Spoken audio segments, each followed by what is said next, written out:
கொஞ்சம் காலமாகவே bathroom use பண்ணக்கூடாதுங்கிறாங்க. மீறி அதாவது ஒரு நாளைக்கு 10 டைம் பாத்ரூம் யூஸ் பண்ணேன்னா 10 டைமே ஒர்க்கரை கூப்பிட்டு அந்த பாத்ரூம் ஆயில் ஊற்றி கழுவ சொல்கிறாங்க.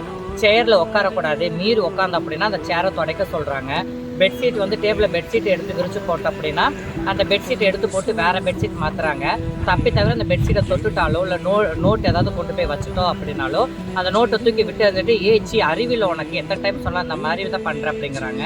என்னோட பேர் கிரிநாதன். நான் ஒரு திருப்பூர் ஜிஹெச்சில் திருப்பூர் மெடிக்கல் காலேஜ் ஹாஸ்பிட்டலில் கிறிஸ்டல் கீழே தூய்மை பணியாளராக ஒர்க் பண்ணிக்கிட்டு இருக்கிறேன். கொஞ்சம் காலமாகவே பாத்ரூம் யூஸ் பண்ணக்கூடாதுங்கிறாங்க. மீறி அதாவது ஒரு நாளைக்கு 10 டைம் பாத்ரூம் யூஸ் பண்ணேன்னா 10 டைமே ஒர்க்கரை கூப்பிட்டு அந்த பாத்ரூம் ஆயில் ஊற்றி கழுவ சொல்கிறாங்க. சேரில் உட்காரக்கூடாது, மீறி உட்காந்து அப்படின்னா அந்த சேரை துடைக்க சொல்கிறாங்க. பெட்ஷீட் டேபிளில் பெட்ஷீட் எடுத்து விரிச்சு போட்ட அப்படின்னா அந்த பெட்ஷீட் எடுத்து போட்டு வேறு பெட்ஷீட் மாற்றுறாங்க. தப்பி தவிர அந்த பெட்ஷீட்டை தொட்டுட்டாலோ இல்லை நோட் ஏதாவது கொண்டு போய் வச்சுட்டோம் அப்படின்னாலோ அந்த நோட்டை தூக்கி விட்டு வந்துட்டு ஏச்சி அறிவில் உனக்கு எத்தனை டைம் சொன்னால் அந்த மாதிரி தான் பண்ணுறேன் அப்படிங்கிறாங்க. கொஞ்சம் கூட ஒரு ஹியூமன் ரெஸ்பெக்ட் கூட இல்லாமல், நானும் தான் படிச்சிருக்கேன், கொஞ்சம் கூட ஒரு மனித தன்மை இல்லாமல் ஏச்சி வா போயே நாயே உனக்கெல்லாம் அறிவில்லை, புத்தி இல்லை, இந்த மாதிரி ரொம்ப கீழ்த்தரமாலாம் பேசுகிறாங்க.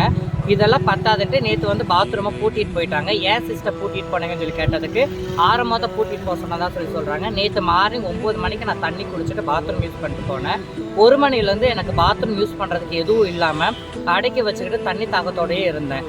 இது மீறி நான் எப்படி பாத்ரூம் போகிறதுன்னு எனக்கு நாங்கள் கிறிஸ்டல் மேனேஜர்கிட்ட போய் கேட்கும்போது அவங்கக்கிட்ட என்ன சொல்கிறாங்கன்னா, பப்ளிக் பாத்ரூம் தான் நீ யூஸ் பண்ணி ஆகணும், உனக்காகலாம் நீ கே பையங்கிறதுக்காகலாம் உனக்கெல்லாம் நாங்கள் ப்ரொடெக்ஷன் கொடுக்க முடியாது, பாதுகாப்பு கொடுக்க முடியாது, இஷ்டம்னா வேலைக்கு வா இல்லாட்டி வராத அப்படிங்கிறாங்க. சரி ஓகே, இப்படி நீங்கள் சொல்கிறீங்க, பப்ளிக் பாத்ரூம் நான் யூஸ் பண்ணி நான் கே பையன்னு சொசைட்டிக்கு நல்லாவே தெரியும், ஏதாவது ஒரு பிரச்சனை அப்படின்னா என்ன பண்ண முடியும்னு சொல்லி கேட்டதுக்கு அப்போ இஷ்டம்னா வேலைக்கு வா இல்லாட்டி வராத அப்படிங்கிற மாதிரி சொல்லிட்டாங்க சார்.